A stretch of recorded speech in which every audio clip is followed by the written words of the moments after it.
Selamat hari Kamis untuk kamu yang bau amis. Sekarang kita akan kembali diperlihatkan dengan Xiao Yan yang pada saat ini masih mendiami malaikat jatuh. Sosok Xiao Yan yang pada saat ini berada di dalam tubuh klon dewa asli masih bersama dengan Dong Haiwan. Xiao Yan pada saat ini memutuskan untuk pergi ke tempat tersembunyi para dewa. Namun ketika mereka akan berangkat, Li Chu pada saat ini kembali datang dan memberikan informasi. Xiao Yan pada akhirnya segera menemui Li Chu, begitu juga dengan Dong Haiwan. Dong Haiwan pada saat ini segera bertanya apakah yang sedang terjadi. Li Chu yang pada saat ini terlihat cemas segera menjelaskan mengenai apa yang dirinya ketahui. Li Chu berkata bahwa Tuan pasti telah membuat marah aliansi Dosian dengan membunuh para jenderal dari aliansi Dosian. Pada saat ini aliansi Dosian sekali lagi mengirimkan 10.000 pasukan surgawi. Mereka dipimpin oleh seorang jenderal yang tampak seperti seorang dogat bintang 8. Mendengar hal tersebut pada saat ini sudut mulut Xiao Yan sedikit terangkat. Xiao Yan berkata bahwa hal ini benar-benar berubah menjadi sangat menarik. Jika Xiao Yan bisa membunuh seorang dogat bintang 8 ini, dirinya benar-benar ingin melihat apakah wajah Jin Wuye terlihat kesal. Setelah selesai berbicara, Xiao Yan pada saat ini segera menoleh ke arah Dong Haiwan dan Dong Haiwan secara alami mengerti maksud dari Xiao Yan. Setelah itu Xiao Yan pun segera mengangkat kepalanya menunggu kemunculan orang-orang dari aliansi Dosian. Setelah beberapa saat pada akhirnya lebih dari belasan bahtera pada saat ini segera kembali muncul di langit. Aura yang terpancar dari mereka juga benar-benar sangat megah. Bersamaan dengan hal tersebut pada saat ini sosok Li Zu dan kelompoknya yang semula pergi juga telah sampai kembali. Menghadapi pasukan surgawi yang perkasa, Li Zu dan dua orang lainnya pada saat ini seketika mengeluarkan keringat dingin. Sementara itu sosok Ran Tao pada saat ini segera keluar dan memandang ke arah bahtera tempat di mana Li Zu berada. Ran Tao tanpa banyak basa-basi segera bertanya apakah mereka bertiga yang bertanggung jawab atas tempat hukuman para dewa ini. Li Chu pun segera menangkupkan tangannya dan berkata bahwa memang mereka bertiga yang memiliki tanggung jawab. Mendengar hal tersebut pada saat ini mata Ran Tao terlihat memancarkan cahaya dingin dan dipenuhi dengan niat membunuh. Ran Tao pada akhirnya kembali berteriak dengan tajam ketika bertanya siapakah yang membunuh jenderalnya dari aliansi Dosian. Li Zu dan yang lainnya pada saat ini tiba-tiba menjadi pucat mendengar apa yang dipertanyakan oleh Ran Tao. Sebelum mereka bertiga dapat berbicara, Ran Tao pada saat ini segera mengangkat tangannya. Tombak panjang pada saat ini segera muncul dan dirinya menebaskannya ke udara dan langsung memotong bahtera dari Li Zu. Li Zu dan yang lainnya juga segera dengan buru-buru menggunakan sumber origin Qi mereka untuk melawan. Namun serangan dahsyat ini benar-benar masih menyebabkan ketiga orang tersebut memuntahkan seteguk besar cairan merah. Sementara itu Ran Tao pada saat ini segera berkata bahwa mereka sebagai pemimpin tempat ini benar-benar berani menimbulkan permasalahan seperti itu. Bahkan mereka benar-benar berani membunuh para jenderal dari aliansi Dosian. Mungkinkah mereka benar-benar telah lupa bahwa mereka semua adalah pendosa? Jika memang begitu permasalahannya, maka pada saat ini dirinya akan mengirimkan mereka pada kematian. Setelah selesai berbicara pada saat ini, Ran Tao benar-benar tidak ingin banyak berbasa-basi dan kembali melesatkan tombaknya. Ran Tao juga pada saat ini berteriak bahwa menurutnya mereka pada saat ini tidak perlu lagi hidup. Mereka bahkan tidak bisa mengelola tempat hukuman para dewa dan apakah gunanya mereka? Hari ini dirinya akan menghabisi mereka dan dirinya akan segera memilih orang lain sebagai penanggung jawab. Tombak pada akhirnya segera kembali dilesatkan ke arah ketiganya dan ketiganya pada saat ini benar-benar berkeringat dingin. Mereka menyadari bahwa sepertinya ini adalah akhir dari kehidupan mereka. Li Zu juga pada saat ini tahu bahwa satu-satunya sosok yang bisa menyelamatkannya pada saat ini adalah Xiao Yan, tetapi dirinya tidak berani meminta bantuan kepada Xiao Yan karena begitu dirinya berbicara semua rencananya akan terungkap sepenuhnya dan mereka tidak akan lagi memiliki hak untuk memilih. Namun sekarang mereka tidak memiliki pilihan dan Li Zu pada akhirnya memutuskan untuk berteriak meminta bantuan. Bersamaan dengan teriakannya yang terdengar pada saat ini dua sosok seketika muncul. Sosok tinggi pada saat ini menghalangi di depan mereka menghadapi serangan yang dilesatkan oleh Rantao. Sementara itu sosok Xiao Yan yang mengendalikan klon dewa asli pada saat ini segera berada di samping ketiganya. Di sisi lain pada saat ini sosok Dong Haiyuan sama sekali tidak mengambil tindakan atas serangan dari Rantao. Sosoknya hanya berdiri dengan tenang dan ketika serangan sengit ini hendak mengenainya serangan tersebut benar-benar berubah menjadi ketiadaan seolah-olah telah berubah menjadi kapas. Rantao juga pada saat ini sedikit mengerutkan kening ketika melihat sosok besar yang berada di hadapannya. Rantao sedikit tersenyum dan berbicara perlahan bahwa ini benar-benar menarik. Sepertinya sosok ini adalah penjahat yang telah membunuh Jenderal Bintang 7 dari aliansi Dosian. Setelah selesai berbicara pada saat ini sosok Rantao juga menoleh untuk menatap ke arah Li Zu dan yang lainnya. Sosoknya lanjut berkata bahwa sebagai pemimpin dari aliansi hukuman para dewa mereka bertiga benar-benar berani berkolusi dengan para penjahat untuk menghabisi Jenderal Bintang 7 aliansi Dosian. Jika begitu permasalahannya dirinya berpikir apa yang disebut dengan aliansi hukuman para dewa ini tidak diperlukan lagi. Mendengar hal tersebut sosok Li Zu dan yang lainnya di kejauhan pada saat ini terlihat pucat. Setelah menstabilkan sosoknya Li Zu pada saat ini memandang ke arah sosok besar di hadapannya. Li Zu tahu bahwa sosok besar di depannya ini jauh lebih kuat daripada mereka. Li Zu pada akhirnya segera menangkupkan tangannya dan segera mengucapkan terima kasih karena telah membantu mereka. Setelah itu Li Zu juga melirik ke samping di mana ada sesosok yang juga berdiri. Li Zu menyadari bahwa aura dari sosok ini lebih mendominasi. Li Zu secara alami menyadari bahwa sosok ini bahkan lebih kuat jika dibandingkan dengan sosok besar di depan mereka. Sementara itu di sisi lain Dong Haiyuan pada saat ini segera menoleh untuk menatap ke arah Xiao Yan. Dong Haiyuan berkata bahwa pria ini terlalu banyak berbicara dan dirinya ingin menghabisinya. Xiao Yan pun menganggukkan kepalanya dan berkata bahwa hal itu bukanlah permasalahan. Sementara itu di sisi lain pada saat ini Rantao segera kembali mulai berbicara. Rantao berkata bahwa semua ini benar-benar sudah terlambat. Mereka telah menghabisi Jenderal Bintang 7 dari aliansi Dosian. Oleh karena itu atas nama aliansi Dosian dirinya akan mempercepat kematian mereka. Rantao pada saat ini benar-benar tidak gentar dan alasan mengapa dirinya berani berbicara seperti itu hal ini dikarenakan Xiao Yan dan Dong Haiyuan tidak memiliki sumber fluktuasi energi. Adapun mengapa Dong Haiyuan tidak memiliki fluktuasi origin Qi mungkin karena serangan Rantao barusan tidak mengharuskan Dong Haiyuan menggunakan origin Qi. Dengan begitu Rantao tidak merasakan ancaman dari Xiao Yan dan Dong Haiyuan sama sekali. Rantao pada akhirnya tidak ingin banyak berbicara omong kosong dan sosoknya segera melonjakkan origin Qi miliknya. Momentum yang kuat pada saat ini benar-benar membuat semua orang seketika kewalahan. Pada saat yang sama 10.000 pasukan surgawi juga mengepung sekeliling.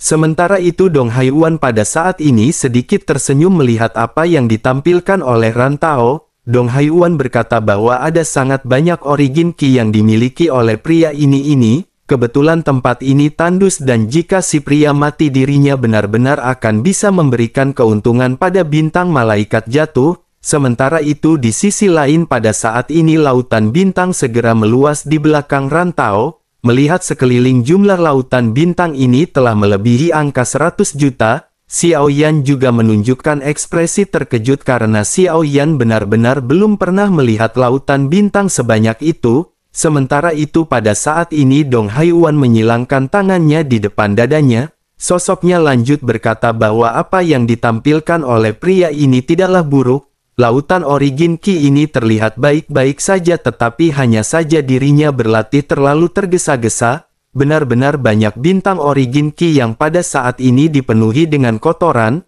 Dirinya juga tampaknya telah berhenti untuk meningkatkan lautan bintang untuk waktu yang lama. Mendengar hal tersebut mata Rantao pada saat ini tiba-tiba menjadi dingin dan terlihat tegas. Pada saat ini dirinya merasakan bahwa Dong Haiyuan tidaklah biasa. Dong Haiyuan sesungguhnya dapat mengetahui secara sekilas tentang apa yang dialami oleh Rantao. Namun meskipun begitu Rantao pada saat ini tidak ada tanda-tanda untuk mundur sedikit pun. Ran Tao pada akhirnya segera berkata agar dirinya jangan banyak bergumam dan terima saja serangan miliknya.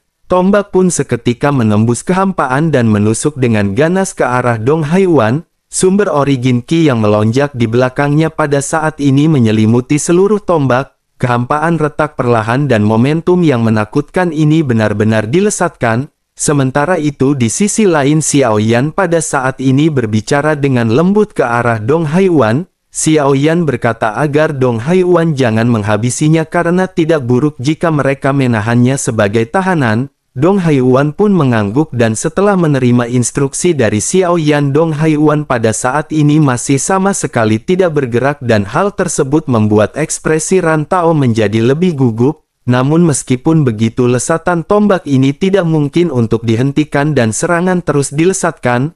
Ledakan pada akhirnya segera terjadi tetapi tombak itu pada saat ini tiba-tiba berhenti. Tombak ini berhenti bukan karena Ran Tao menghentikan tangannya tetapi Ran Tao sepertinya telah dihalangi oleh sesuatu kekuatan. Ran Tao benar-benar tidak bisa melesatkan tombaknya bahkan 1 cm pun. Ran Tao pun terkejut tetapi pada saat ini dirinya masih meraung dengan marah. Sumber origin Qi yang agung pada saat ini kembali melonjak dengan gila-gilaan. Kekuatannya juga terus meningkat tetapi tidak peduli seberapa keras dirinya mencoba tombak itu tidak dapat maju bahkan 1 cm pun. Sesaat kemudian pada saat ini tekanan yang sangat kuat segera menyebar dari tubuh Dong Haiwan. Serangan Ran Tao pada saat ini juga runtuh di angkasa. Semua orang yang berada di sini juga langsung terpengaruh oleh kekuatan dari Dong Haiwan. 10.000 pasukan surgawi ini memuntahkan seteguk besar cairan merah. Ran Tao yang baru saja begitu mendominasi juga pada saat ini seketika berlutut di udara,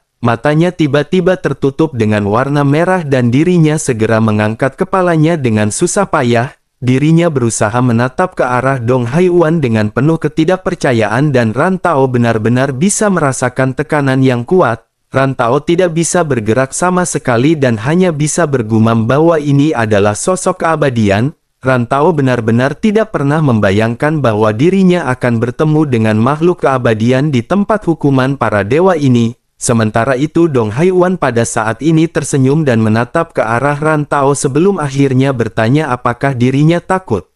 Ran Tao seketika terkejut karena dirinya menyadari bahwa meskipun seorang Dogat bintang 8 memang sangat kuat, namun dirinya tidak akan bisa berhadapan dengan seorang makhluk keabadian seberapa gilanya pun Ran Tao. Ran Tao pada akhirnya hanya bisa membungkuk dan meregangkan tubuhnya sebelum akhirnya mulai memohon belas kasihan. Ran Tao berkata agar senior menyelamatkan hidupnya karena mereka buta dan tidak bisa melihat kekuatan senior. Mendengar hal tersebut pada saat ini Dong Haiwan pun segera berkata bahwa mengakui kesalahannya adalah sikap yang baik. Tetapi hidupnya kali ini tidak terserah kepada Dong Haiwan, setidaknya dirinya tidak bisa membiarkannya mati kali ini. Setelah selesai berbicara Dong Haiwan melangkah mundur dan sampai berada di belakang Xiao Yan. Saat ini Ran Tao pun melihat origin Qi yang berdiri dengan tangan di belakang punggungnya. Saat dirinya menatap ke arah origin Qi dirinya juga bisa merasakan tekanan yang luar binasa. Tatapan yang terpancar dari Xiao Yan juga pada saat ini menyatakan bahwa Xiao Yan adalah makhluk keabadian. Selain itu sepertinya sosok Xiao Yan lebih kuat daripada pria besar sebelumnya. Sementara itu Xiao Yan pada saat ini memandang ke arah Ran Tao dan berbicara perlahan sepertinya Jin Wuye sudah mengambil keputusan.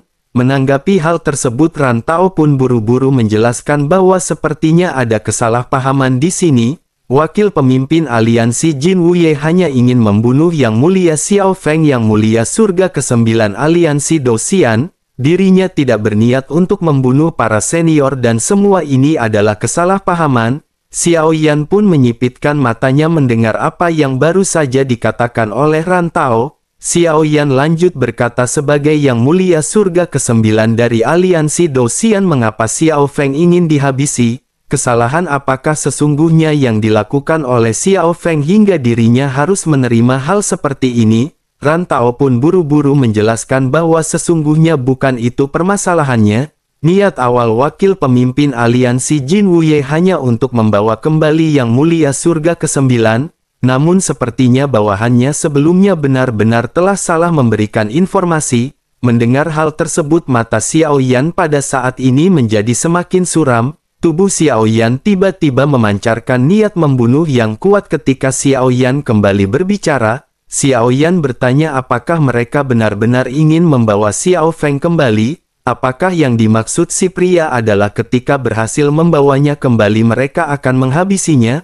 Merasakan niat membunuh dari Xiao Yan pada saat ini Rantao benar-benar berkeringat dingin. Rantao pada akhirnya segera berkata bahwa dirinya tidak tahu apa hubungan antara Xiao Feng dan senior, tetapi dirinya hanya mengikuti perintah dan dirinya berharap senior akan menyelamatkan nyawa mereka. Menanggapi hal tersebut Xiao Yan masih terdiam sebelum akhirnya Xiao Yan berkata bahwa membunuh mereka adalah hal yang mudah, tetapi untuk saat ini dirinya masih belum ingin menghabisi mereka semua. Namun jika mereka berani kabur maka mereka benar-benar akan langsung menuju ke akhirat. Xiao Yan pada saat ini sedikit merenung karena Xiao Yan telah memiliki rencananya sendiri. Ada dua alasan untuk tidak membunuh orang-orang ini dan salah satunya adalah Xiao Yan tidak perlu terburu-buru membuat marah aliansi Dosian. Jika saja Xiao Yan pada saat ini membunuh mereka tentu saja Jin Wuye akan sesegera mungkin mengirimkan orang lain. Atau bahkan Jin Wuye sendiri akan datang ke sini untuk melihat apa yang sedang terjadi. Masih terlalu dini bagi Xiao Yan untuk berhadapan dengan aliansi Dosian. Xiao Yan pada saat ini menyadari bukanlah waktu yang tepat untuk memulai perang dengan aliansi Dosian. Xiao Yan masih harus mengumpulkan banyak pengikut untuk bisa berhadapan dengan aliansi Dosian. Xiao Yan pada saat ini ingin pergi terlebih dahulu untuk membuka segel di tempat tersembunyi para dewa. Selama makhluk-makhluk kuat yang berada di sini dapat ditaklukkan barulah dengan begitu maka mereka benar-benar memenuhi syarat untuk bersaing dengan aliansi Dosian. Xiao Yan pada akhirnya menghela nafas dan Xiao Yan segera mulai berkata dengan dingin agar Dong Haiyuan menjaga mereka. Tidak ada yang diperbolehkan untuk melarikan diri dan siapapun yang berani melanggar siapapun yang berani mengirimkan pesan ke aliansi Dosian mereka harus segera dihabisi. Setelah selesai berbicara Xiao Yan pada akhirnya berbalik dan Xiao Yan memutuskan untuk melakukan rencananya. Xiao Yan juga pada saat ini memerintahkan tahanan spiritual untuk membentuk segel batasan. Dengan begitu maka orang-orang ini tidak akan bisa melarikan diri. Xiao Yan juga pada saat ini segera menoleh ke arah Li Zhu dan memerintahkan agar Li Zhu menarik semua utusan ke malaikat jatuh. Xiao Yan juga pada saat ini mendelegasikan bahwa tempat hukuman para dewa mulai hari ini berada di bawah kendali Xiao Yan. Mereka juga tidak perlu khawatir karena selama mereka bersedia bertarung di samping Xiao Yan mereka akan mendapatkan kebebasan dan mereka akan kembali ke dunia yang luas. Mendengar apa yang dikatakan oleh Xiao Yan Li Zhu pun seketika menangkupkan tangannya. Qiu Yi juga mengikuti apa yang dilakukan oleh Li Zhu dan hanya Fang Yi yang pada saat ini memandang ke arah Xiao Yan dengan tatapan agak rumit. Xiao Yan juga pada saat ini lanjut berkata jika ada di antara mereka yang tidak puas mereka tidak perlu memaksakannya. Tempat ini tidak akan bisa bertahan 1000 tahun ke depan. Oleh karena itu mereka akan memutuskan hidup dan mati mereka sendiri di masa depan. Setelah selesai berbicara Xiao Yan pada akhirnya segera meninggalkan semua orang. Xiao Yan juga pada saat ini segera menyusun rencana di mana tubuh klon dewa asli dan tahanan spiritual akan bertindak secara terpisah. Mereka bertugas untuk melepaskan segel di tiap-tiap tempat tersembunyi para dewa. Setelah tubuh asli Xiao Yan menyelesaikan pelatihannya Xiao Yan juga akan segera bergabung dengan mereka. Ada sejumlah besar segel di tempat hukuman tersembunyi para dewa dan hal itu pasti akan memakan banyak waktu. Xiao Yan juga pada saat ini memerintahkan tahanan spiritual untuk membuat cacing di tiap-tiap tempat tersembunyi. Lubang-lubang cacing ini akan terhubung langsung ke malaikat jatuh. Dengan begitu jika terjadi sebuah kecelakaan maka klon dewa asli akan segera dengan cepat sampai ke malaikat jatuh. Xiao Yan di dalam tubuh klon dewa asli juga pada akhirnya segera bergegas menuju ke planet pertama setelah membuka peta langit berbintang. Xiao Yan membutuhkan waktu hampir 2 tahun di dalam perjalanannya untuk menyelesaikan permasalahan pertama. Penjahat yang disegel pada akhirnya diselamatkan oleh Xiao Yan dan sekarang memilih untuk mengikuti Xiao Yan setelah pembebasannya. Tentu saja alasannya bergabung sepertinya adalah karena kekuatan Xiao Yan sendiri terlalu kuat. Selain itu darah dari dewa asli juga memiliki kekuatan yang cukup untuk mengintimidasi semua orang di seluruh dunia yang luas. Oleh karena itu maka tidak ada yang berani membantah Xiao Yan setelah mereka dilepaskan. Pada akhirnya 10 tahun pun berlalu dan lebih dari belasan orang pada saat ini sudah ada di belakang Xiao Yan. Namun Xiao Yan juga pada saat ini tidak memutuskan untuk berhenti. Tubuh klon dewa asli begitu juga dengan tahanan spiritual pada saat ini masih terus melesat. Mereka terus-menerus membuka segel dan batasan satu demi satu. Sementara itu pada saat yang bersamaan pada saat ini di malaikat jatuh Dong Haiwan benar-benar sangat bosan dan dirinya hanya bisa pergi menemui Lei Ji. Mereka sedikit berbincang-bincang untuk mengenang masa lalu mereka. Sementara itu Rantao dan yang lainnya juga pada saat ini benar-benar tidak berani pindah dari tempatnya. Namun jika tidak ada kabar dari Rantao dan yang lainnya dalam waktu yang lama hal tersebut pasti akan menimbulkan kecurigaan dari Jin Wuye. Dengan begitu Jin Wuye juga pasti akan mengirim lebih banyak orang ke tempat hukuman para dewa, atau mungkin saja Jin Wuye benar-benar akan datang sendiri ke tempat hukuman para dewa untuk menyaksikan apa yang terjadi. Jin Wuye pada saat ini benar-benar bingung karena Rantao masih belum mati, namun di saat yang bersamaan tidak ada kabar dari Rantao yang datang ke aliansi Dosian.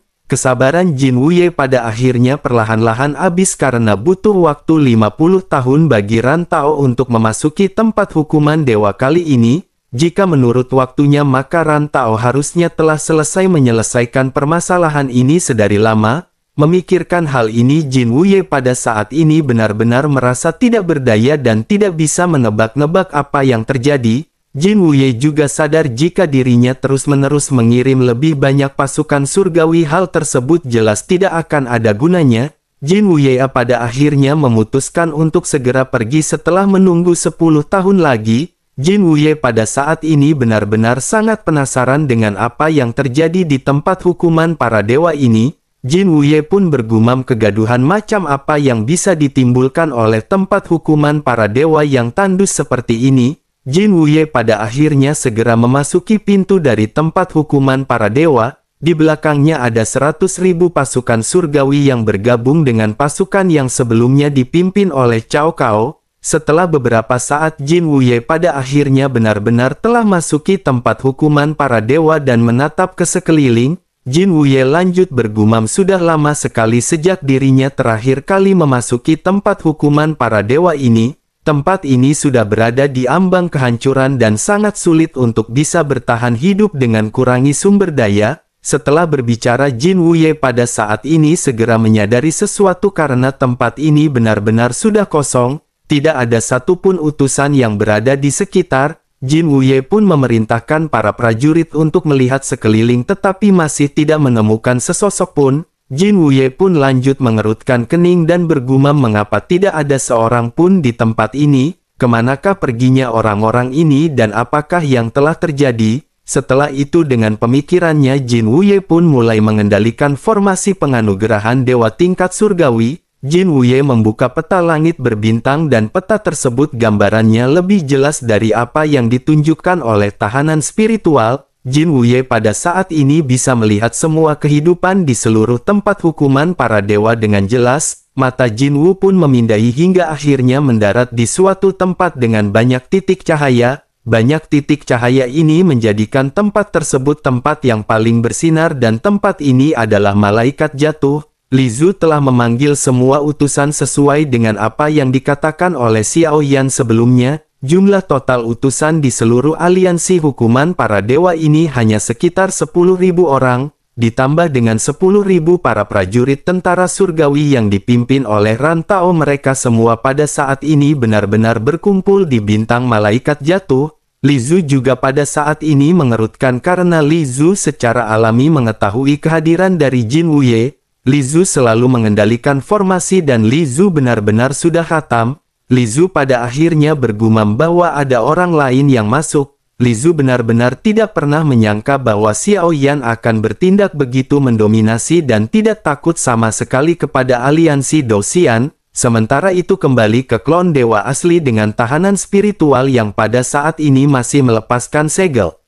Tahanan spiritual juga pada saat ini menyadari sesuatu dan segera membuka peta langit berbintang. Pada saat ini melalui peta langit berbintang tahanan spiritual dapat dengan jelas melihat bahwa bintang malaikat jatuh memiliki banyak titik cahaya. Selain itu di tempat lain ada juga banyak titik cahaya yang bergerak dengan cepat dan arah ini menuju ke malaikat jatuh. Xiao Yan juga pada saat ini menyadari ada yang tidak beres dan memerintahkan tahanan spiritual segera membuka lubang cacing. Tahanan spiritual tanpa banyak basa-basi segera melakukan apa yang baru saja diperintahkan oleh Xiao Yan.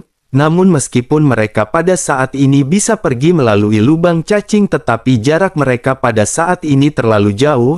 Bahkan dengan kekuatan formasi ini akan memakan waktu beberapa bulan untuk mereka bisa sampai di bintang malaikat jatuh. Oleh karena itu mereka pada saat ini benar-benar harus bergerak maju dengan sangat cepat menuju ke malaikat jatuh. Sementara itu di malaikat jatuh sendiri sosok Xiao Yan yang sedang berlatih pada saat ini telah membuka matanya.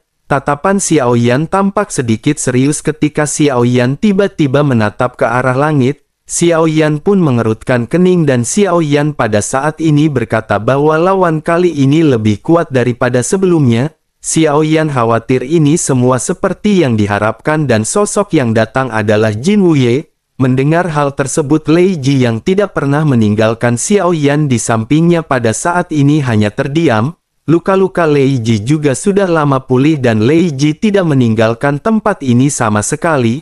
Dong Haiwan juga pada saat ini berada di samping Lei Ji dan sosoknya segera mulai berbicara. Dong Haiwan bertanya kepada Xiao Yan apa yang pada saat ini sedang terjadi. Xiao Yan pun segera menjawab bahwa seseorang dari aliansi Dou-Xian ada lagi di tempat ini.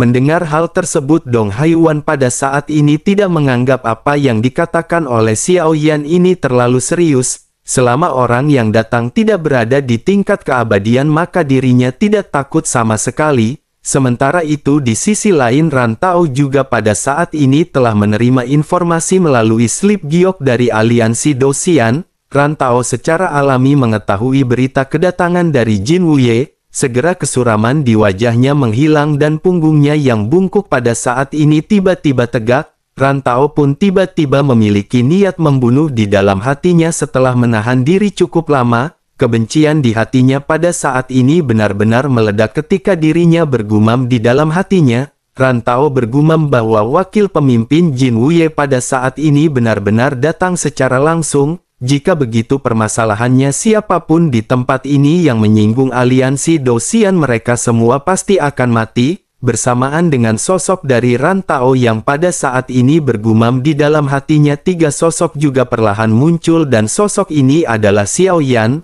Lei Ji dan Dong Haiwan. Dengan kemunculan ketiga orang ini Aoki dan yang lainnya juga pada saat ini segera berkumpul di sekitar mereka. Xie Kunji juga melangkah maju dan menangkupkan tangannya ke arah Xiao Yan. Mereka sudah lama tidak melihat Xiao Yan dan ketika melihat Xiao Yan muncul Xie Kunji benar-benar terkejut karena dirinya dapat dengan jelas merasakan kekuatan Xiao Yan menjadi lebih kuat. Kecepatan kultivasi ini benar-benar sungguh sangat mencengangkan di mata semua orang. Apa yang mereka lakukan selama bertahun-tahun untuk pelatihan dan sulit dicapai, tampaknya hal tersebut benar-benar sangat sederhana di mata Xiao Yan. Sementara itu di sisi lain pada saat ini begitu Ran Tao melihat Xiao Yan yang muncul ekspresinya juga berubah. Ran Tao secara alami memancarkan aura jahat begitu melihat Xiao Yan yang berjalan lurus ke arah Ran Tao. Ran Tao pada saat ini benar-benar terlihat sangat terkejut melihat sosok yang dikenalinya.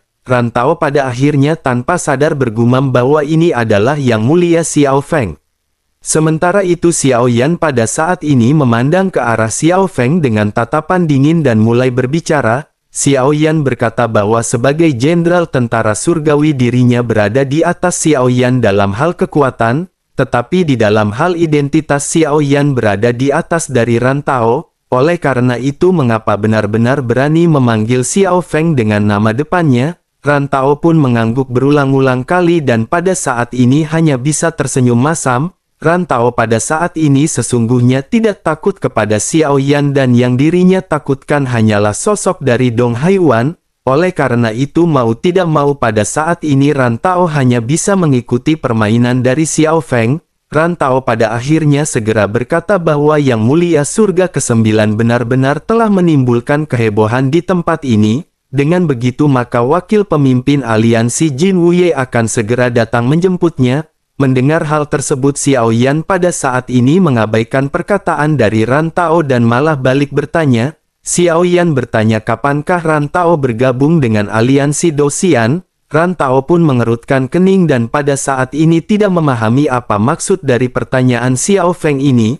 Namun Ran Tao masih menjawab dengan sedikit mengangkat bahu bahwa dirinya tidak tahu kapankah itu. Mendengar apa yang dikatakan oleh Ran Tao, Xiao Yan pada saat ini kembali menyipitkan matanya dan memancarkan niat membunuh kepada Ran Tao. Ran Tao pun segera menyadari hal tersebut dan pada saat ini segera mulai berbicara. Ran Tao berkata bahwa Yang Mulia Surga ke-9 dan Ran Tao sama-sama tergabung dalam aliansi Dosian. Oleh karena itu bukankah mereka tidak diperbolehkan untuk menghabisi sesama anggota? Xiao Yan pun mengerutkan kening dan berkata bahwa setahunya Ran Tao di sini untuk menghabisi Xiao Feng. Oleh karena itu mengapa hanya Ran Tao yang boleh menghabisi Xiao Feng sementara Xiao Feng tidak boleh melakukan hal yang sama kepada Ran Tao? Setelah selesai berbicara Xiao Yan pada saat ini berbalik dan Xiao Yan sangat malas untuk berbasa-basi dengan Ran Tao. Namun pada saat ini tiba-tiba sosok Li Chu segera muncul.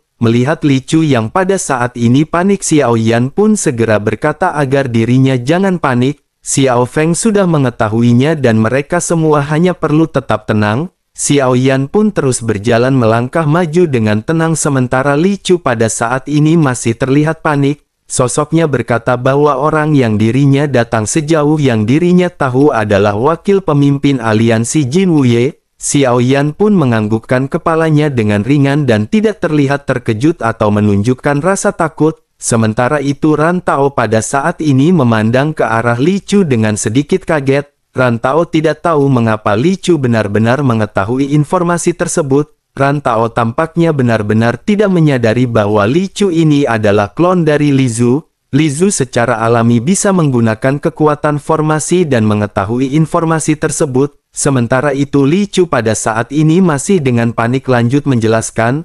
Li Chu berkata bahwa dikabarkan kekuatan dari orang ini merupakan tingkat keabadian. Xiao Yan pada saat ini masih tetap tenang dan hanya menggelengkan kepalanya sambil menghela nafas. Xiao Yan berkata kepada Li Chu bahwa pada saat ini mereka hanya perlu bersikap tenang. Xiao Yan pun melambaikan tangannya dan pada saat ini memberikan instruksi untuk menyediakan teh dan tempat singgah. Begitu disiapkan Xiao Yan pun tanpa banyak bacot lagi segera duduk dan menyesap teh. Aoki dan Xie Kunji pada saat ini mengeluarkan teh terbaik mereka untuk Xiao Yan. Bersamaan dengan Xiao Yan yang menyesap teh dengan tenang pada akhirnya celah seketika terbuka di atas langit. Suara gemuruh pada saat ini segera terdengar dan cangkir teh yang dipegang oleh Xiao Yan pada saat ini bergetar. Xiao Yan pada akhirnya segera bergumam apakah pada akhirnya dirinya telah sampai untuk menjemput janda pesanannya.